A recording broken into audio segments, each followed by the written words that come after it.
এইজন লৰা দেখিব পাৰিছে, এইজন মুছলমান লৰা মুছলমান ধৰ্ম ত্যাগ কৰি তেখেতে হিন্দু ধৰ্ম গ্ৰহণ কৰিলে। মুছলমান ধৰ্ম ভাল নহয়, মুছলমান ধৰ্মত কাজিয়া পেচাল হয়, বহুত বেয়া কুকৰ্ম হৈ থকাৰ ফলত ইছলাম ধৰ্ম ত্যাগ কৰি হিন্দু ধৰ্ম গ্ৰহণ কৰিছে।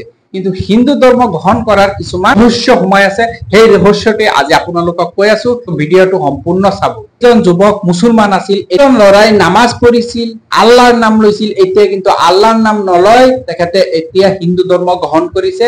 এতিয়াৰ পৰা তেখেতে পূজা কৰিব, হয়তো নাজানে ইছলামৰ জ্ঞান কি।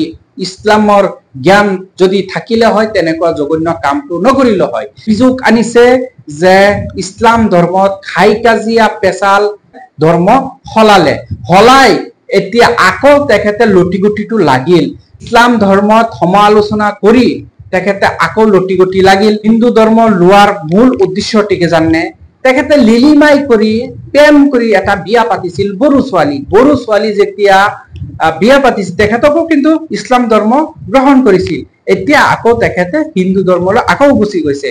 এতিয়া এইজনটো মুছলমান আছিল, এতিয়া কি কৰিব লগা, হয়তো কাৰোবাৰ হেঁচাত পৰিছে বা কিবা এটা ঘটনা হৈছে, সেইবাবে এই ল'ৰাজনে কি কৰিলে, তেখেতৰ ধৰ্ম সলাবলৈ বাধ্য হল বা নিজে কৰিছে। কিন্তু কথাটো হৈছে যেতিয়া হিন্দু ধৰ্ম গ্ৰহণ কৰাৰ পিছত তেখেতৰ কিন্তু আকৌ লটিগটি হৈ গল। তেখেতে নিজেই কৈছে যে মুছলমান ধৰ্ম ভাল নহয়, মুছলমান ধৰ্মত বিভিন্ন কাৰণ আছে, সেই কাৰণবোৰো উল্লেখ কৰিছো, হয়তো আপোনালোকে বাতৰি পাইছে। কিন্তু কথাটো হৈছে যে এইজন মহাপণ্ডিতে হিন্দু ধৰ্ম গ্ৰহণ কৰাৰ পিছতো অশান্তিত ভুগিছে। যিটো অশান্তিৰ কাৰণে ইছলাম ধৰ্ম ত্যাগ কৰি হিন্দু ধৰ্ম গ্ৰহণ কৰিছে, এতিয়া সাধাৰণ এটা সামান্য বস্তুৰ কাৰণে তেখেতে হিন্দু ধৰ্মত তেখেতৰ লটিগটি লাগি আছে। লটিগটিটি হল যে তেখেতে নাম দিছিল ৰাহুল বড়ো, এতিয়া বড়ো সমাজে তেখেতক মানি লোৱা নাই, যে তেখেতৰ পাৰমিশন অনুযায়ী তেখেতে বড়ো উপাধিটো কিয় লগালে। এতিয়া মই আপোনালোকক কব বিচাৰিছো যে হিন্দু ধৰ্ম লৈছে, আপোনালোকে ওয়েলকাম জনাব লাগে, আৰু একাংশই ওয়েলকাম জনাইছে। কিছুমান মহাপণ্ডিত আছে তেখেতে একেবাৰে বহুত বেয়াভাৱে ইছলাম ধৰ্মক তুলিদানা কৰি পেলালে, সেইবিলাক মই কব নাযাও। কথাটো হৈছে যেতিয়া এই ল'ৰাজনে বা এই যুৱকজনে যেতিয়া ধৰ্ম গ্ৰহণ কৰিছে, গ্ৰহণ কৰাৰ পিছত নিজে বাছনি কৰি এটা নাম লৈছে, সেই নামক আপোনালোকে প্ৰথমে বাধা দিছে। মই ভাবিছিলো বা মই আপোনালোকক চেলেঞ্জ কৰিছো যে আপোনালোকৰ যদি দম আছে, এইজন যুৱকক আপোনালোকে ব্ৰাহ্মণ উপাধি দি মন্দিৰৰ পূজাৰী বনাওক, আৰু আপোনালোকে এই এটা ডাঙৰ মন্দিৰৰ পূজাৰী বনাই আপোনালোকে তেখেতক দায়িত্বটো দিয়ক, আৰু যদি তেখেতে নাজানে তেখেতক শিকাই আপোনালোকে মন্দিৰৰ পূজাৰী বনাওক, এটা ইতিহাস হৈ থাকিব। কিন্তু আপোনালোকে কি কৰি আছে, নামৰ উপাধি লৈ যিটো লটিগুটি লাগিছে, আৰু এই ল'ৰাটোৰ আৰু কি অৱস্থা হয় আপোনালোকে আগলৈ চাই থাকিব। কাৰণ ইছলাম ধৰ্মক যিসকলে টাৰ্গেট কৰিছে, ইছলাম ধৰ্মক যিসকলে তুলিধনা কৰিছে, তেখেতে কিন্তু এই পৃথিৱীত ইতিহাস আছে, তেখেতে কিন্তু নিজেই ইছলাম ধৰ্ম গ্ৰহণ কৰিছে। এইবিলাক ইতিহাস যদি আপোনালোকে চাই, আপুনি চাওক, এইটো কি একোই নহয়, এইটো এটা ভণ্ডামি, আৰু এইটো এটা লটিগটি নিজেই লগালে।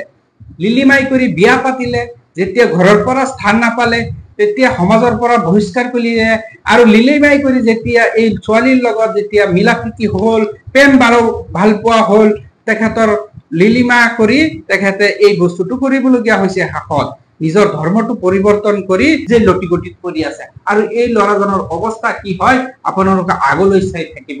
আমাৰ কবলগীয়া একো নাই, আপুনি ধৰ্ম পছন্দ হোৱা নাই আপুনি সলাই দিয়ক, বেলেগ ধৰ্ম লওক, এইটো আমাৰ কবলগীয়া একো নাই।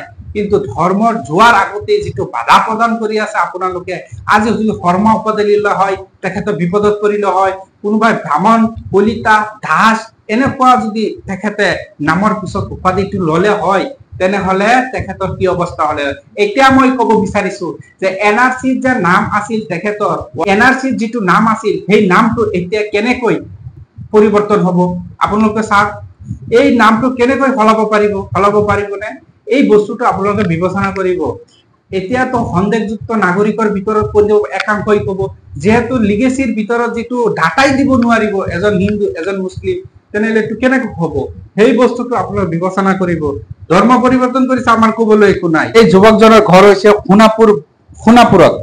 বড়ো উপাধি গ্ৰহণ কৰি বিপদত এজন মুছলমান যুৱক ধৰ্ম গ্ৰহণ কৰা যুৱকজনে নিজৰ নাম ৰাখিছিল ৰাহুল বড়ো আৰু বড়ো সমাজৰ অজ্ঞাত বড়ো উপাধি লোৱাত শোণিতপুৰ জাংগুৰ খাই উঠিছে বড়ো সমাজ। চাওক, এওঁসকলৰ ধাৰ্মিক জ্ঞান নাই, তেখেতৰ এনেকুৱা লটিগুটি হবই। আজি হিন্দু ধৰ্মৰে হওক মুছলমান ধৰ্মৰে হওক, যিসকলে ধৰ্ম বিশ্বাস কৰিবলৈ কোনো সাধ্য নাই, তেখেতৰ ধৰ্ম নহয়, তেখেতৰ জীৱনলৈও লটিগুটি লাগিব পাৰে, কাৰণ তেখেতৰ বিশ্বাস বস্তুটো নাই। সেইবাবে কোনোবাই ধৰ্ম পৰিৱৰ্তন কৰে।